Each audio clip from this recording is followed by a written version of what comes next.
नमस्ते। आप सभी से अनुरोध है कि कृपया हमारे चैनल को सब्सक्राइब करें, वीडियो को लाइक करें, शेयर करें और याद रखें the Jaipur dialogues Deccan summit at Pune 8 फरवरी 2025। नरेंद्र मोदी की तरह भाई ट्रॉलिंग कोई नहीं करता है। देखिए, लोगों के अलग अलग अंदाज होते हैं। जैसे आप उदाहरण ले लो, योगी जी का उदाहरण ले लो, वो ट्रॉलिंग नहीं करते, वो सीधे पूरा निपटारा कर देते।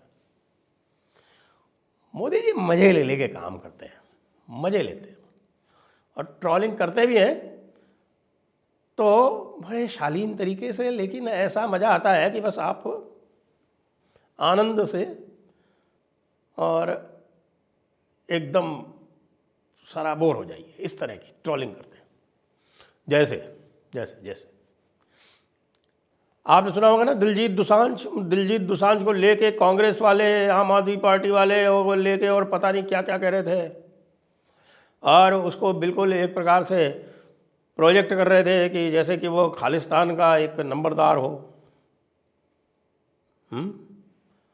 अब उसको आपने देख लिया, वो मंदिरों में जा रहा है, मंदिरों में जाके साथ में फ़ोटो खिंचवा रहा है और फिर वो जाता है और कहाँ, मोदी जी से मिलने। अब मोदी जी से मिलने के बाद भैया आप देखो, अगर जो ज्वालामुखी फटा है सोशल मीडिया पर, उसको देख के आपको लगेगा कि यार ये वही दिलजीत दोसांझ है जिसके लिए भाई लोग जो है वो दिन रात एक किए हुए थे कि बस यही बंदा है जो खालिस्तान बनवा देगा इनका। बस इनके ये छोटे मोटे जो जिसको भी कहते हैं कि प्रोजेक्ट कर लेते हैं, उससे ये कहलवा दिया था कि साहब कि मैं यहाँ कहीं नहीं आऊँगा, यहाँ के इंफ्रास्ट्रक्चर ठीक नहीं है। तो हम लोगों ने भी ट्रोल किया उसको, दिलजीत दोसांझ को लेके। लेकिन अब तो वो जाके मोदी जी के साथ फ़ोटो वोटो खिंचवा के और पूरी तरह से कहें कि उसको भगवाधारी घोषित कर दिया गया। वो भगवाधारी हो गया तो बाकी लोगों का क्या होगा। चलो, ये तो एक दिलजीत दोसांझ हुआ। दूसरे, वो आपको पता है ना, वो पार्किंग लॉट वाला प्रेमी युगल।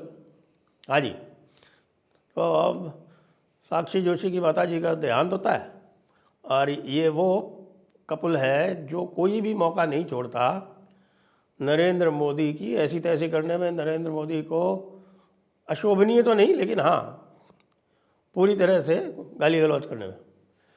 और कि माता जी का देहांत हुआ, सब लोग जो थे, वो जो भी उनके मित्रगण इत्यादि थे, वो बड़े दुखी हो रहे थे, सांत्वना दे रहे थे। तभी पता चला कि नरेंद्र मोदी का पत्र पहुंच गया। आप बताइए, नरेंद्र मोदी का पत्र पहुंच गया तो ये पूरा का पूरा जो कबाल है, इसने ये तय कर लिया कि भाई अब तो ये पर्सोना नॉन ग्राटा हो गए। बताइए, इनका लगता है ज़रूर कोई ना कोई अंदर से कोई समझौता है मोदी से, और इसलिए मोदी जी जो है वो इनको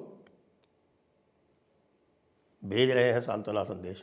अब ये स्थिति हो गई है आजकल कि ये पूरा जो ये लेफ्ट लिबरल कबाल कह लीजिए, इसको पंचमक्कार कह लीजिए, इनकी ये स्थिति हो गई है कि जीवन का जो सामान्य शिष्टाचार है उसमें भी ये मतलब देखते हैं। यानी जीवन का सामान्य शिष्टाचार जैसे मोदी जी ने मनमोहन सिंह के लिए किया, उसमें भी इन्होंने इधर उधर के मतलब निकाले और स्वयं जो थे भाई साहब जो है वो वियतनाम चले गए। उनको जो सामान्य शिष्टाचार होता है जिसके लिए वो कोस रहे हैं भारतीय जनता पार्टी को, जबकि भारतीय जनता पार्टी ने ऐसा कुछ भी नहीं किया कि जो कि प्रोटोकॉल के विपरीत हो। निगमबोध घाट के लिए बोला तो भैया निगमबोध घाट में हमने याद दिला दिया कि आपके दादाजी फिरोज गांधी भी निगमबोध घाट पे ही उनका दाह संस्कार हुआ था, और उनके लिए तो आप लोगों ने किसी भी स्थल की कोई आपने संरचना नहीं कराई। संजय गांधी जैसे मामूली एमपी के लिए करवा दी थी। क्यों? क्योंकि फिरोज गांधी को आपने सिर्फ उनका गांधी सरनेम तो चुरा लिया, लेकिन उनको कभी अपना नहीं माना। तो इसमें भी मनमोहन सिंह वाले मामले में भैया कांग्रेस की ट्रोलिंग होगी ज़बरदस्त। अब आप ये देखें कि आज 2 काम किए नरेंद्र मोदी ने, और 2 काम जो किए वो बड़े ज़बरदस्त किए। एक तो आईना दिखाया हमारे श्रीमान केजरीवाल जी को, और केजरीवाल जी की ट्रोलिंग तो काफ़ी डायरेक्ट थी, क्योंकि केजरीवाल को बोल दिया कि भैया देखो तुम्हारी जो सरकार है वो कट्टर बेईमान सरकार है। कट्टर बेईमान सरकार उनकी जो है वो अकेले हम ही नहीं कह रहे, जितने भी चार्जेस उनके आज तक लगे हुए हैं आज तक कहीं किसी में ड्रॉप नहीं किया। बेल वेल उनको मिला गई तो उससे ही बहुत प्रसन्न हो रहे हैं। वो बेल को ऐसा मानते हैं कि साहब के सत्य की विजय हुई। अब बेल तो आपको पता है कि बेल तो केवल ये है कि साहब कि ठीक है, ये व्यक्ति जो है वो जेल के अंदर नहीं रह के बाहर रहेगा, और सारे अपने जितने भी उसके ऊपर आरोप लगे हैं उसको आरोपों को ट्रायल के माध्यम से उनको सुलझाया जाएगा। तो वो आरोपी तो है ही, और ऊपर से जो उनके ऊपर पाबंदियां लगा रखी हैं जिसकी वजह से उन्होंने एज चीफ मिनिस्टर इस्तीफ़ा दिया, वो अलग ही स्तर की हैं। वो आज तक कभी नहीं हुआ भारत में, आज के भारत के इतिहास में कभी नहीं हुआ कि व्यक्ति जो है वो चीफ मिनिस्टर के ऑफिस नहीं जाएगा, व्यक्ति जो है वो किसी कागज़ पे साइन नहीं करेगा, व्यक्ति जो है वो कोई कैबिनेट की मीटिंग को चेयर नहीं करेगा। ऐसा व्यक्ति मुख्यमंत्री होकर भी मुख्यमंत्री ना रहे, इस तरह का आदेश से सुप्रीम कोर्ट ने पारित किया। उससे साफ दिखता है कि भाई सुप्रीम कोर्ट को भी इन पर कितना विश्वास है। तो इसलिए उनको कट्टर बेईमान बता दिया, और ये भी बता दिया कि भैया मैंने तो अपने लिए कभी शीश महल नहीं बनवाया, लेकिन ज़रा इन लोगों को देख लो, केजरीवाल जी को मैंने तो करोड़ों घर बनवा दिए गरीबों के सरकार की तरफ से, और इन्होंने सरकार की तरफ से अपना शीश महल बनवा लिया, और उस शीश महल में करोड़ों के तो कमोड लगवा लिए। ये तो हालात हैं भाई हमारे केजरीवाल जी के, जिन्होंने अपने शीश महल बनवाने में 76 करोड़ रुपए खर्च किए, 76 करोड़ रुपए। और वो जो गोल्डन कमोड है उसको तो भाई देख देख के मुझे पता चला है कि साहब की जो हॉलीवुड के जो अभिनेता अभिनेत्री हैं वो भी पता कर रहे हैं कि भैया ये कौन सा ये पायेदार और हवादार ये कमोड है जो सारे काम ऑटोमेटिक ही करता है और शीतलता पहुंचाता है नीचे से। उसकी जानकारी की जा रही है चारों तरफ। अरे तो वैसे ही ना मैं उसका पता किया कि भाई ये क्या है, कि ये तो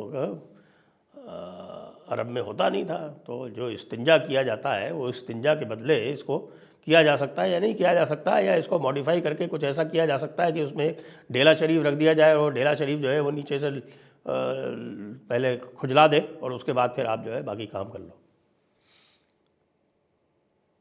कट्टर बेईमान बता दिया, शीश महल वाला बता दिया, और आपको आपदा भी घोषित कर दिया। अब बताओ इसकी ऐसी ट्रोलिंग कौन करता है? और बेचारे इसका प्रतिकार भी ठीक से नहीं कर पा रहे, क्योंकि प्रतिकार जितना करेंगे उतना ही वो नैरेटिव जो है वो और स्ट्रांग होगा, बहस मुबाहिसा होगा, पब्लिक सब जानती है, सब समझ जाएंगे, और सब चीज़ से शीश महल की भी चर्चा हो जाएगी डबल, और उनके कमोड की भी चर्चा हो जाएगी डबल, और उनके जो तरह तरह के जो कारनामे हैं, हर तरह के कारनामे जो उन्होंने कर रखे हैं, एक्साइज पॉलिसी से लेके और दिल्ली जल बोर्ड लेके, वक्फ बोर्ड लेके, एजुकेशन स्कैंडल लेके, जितने भी हैं वो सारे के सारे पब्लिक नॉलेज में फिर से आ जाएंगे। और अभी जो लेटेस्ट उन्होंने जो चला रखे हैं कि साहब वो नाम भरवा रहे हैं, वो स्कीम ही कैंसिल कर दी, बल्कि ये कह दिया सरकार ने कि स्कीम जो है इस तरह की कोई है ही नहीं। ऊपर से झूठा पब्लिक को बरगलाने के लिए, पब्लिक को धोखा देने के लिए केस वेस और दर्ज हो गया। और उससे भी बड़ा जो सबसे बड़ा ट्रोलिंग हुआ है साहब, डीयू के 2 कैंपस, आज दिल्ली यूनिवर्सिटी के 2 कैंपस भी आज स्थापित किए गए, एक ईस्टर्न कैंपस और एक वेस्टर्न कैंपस। और वेस्टर्न कैंपस में नजफगढ़ में वहाँ पर वीर सावरकर कॉलेज की भी स्थापना कर दी गई। अब वीर सावरकर आपको पता है, पूरा जो कबाल है, पूरे जो पंचमक्कार तत्व हैं और पूरा जो डीप स्टेट है वो सावरकर के नाम से ऐसा उछलता है जैसे मान लो कि अगर नाम ले लिया तो उनका करंट लग जाता है।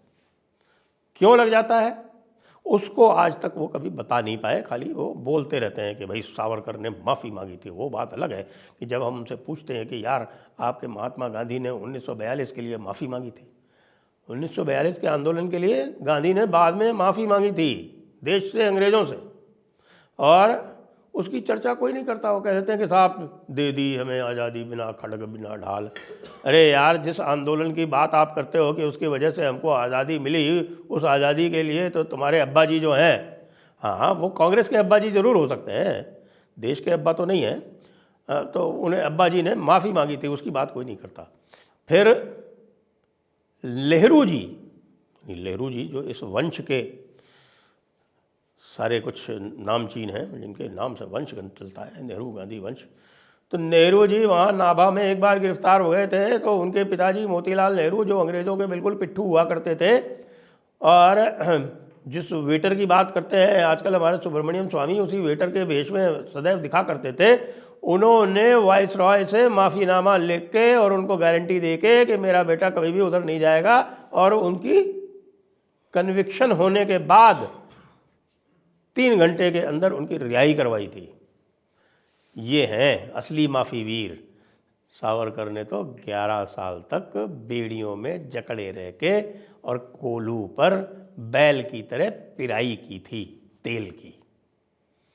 जितनी यातनाएं सावरकर ने झेली उसकी तो कल्पना भी नहीं कर सकते नेहरू गांधी, जो केवल टूरिज़्म की तरह जेल जाया करते थे।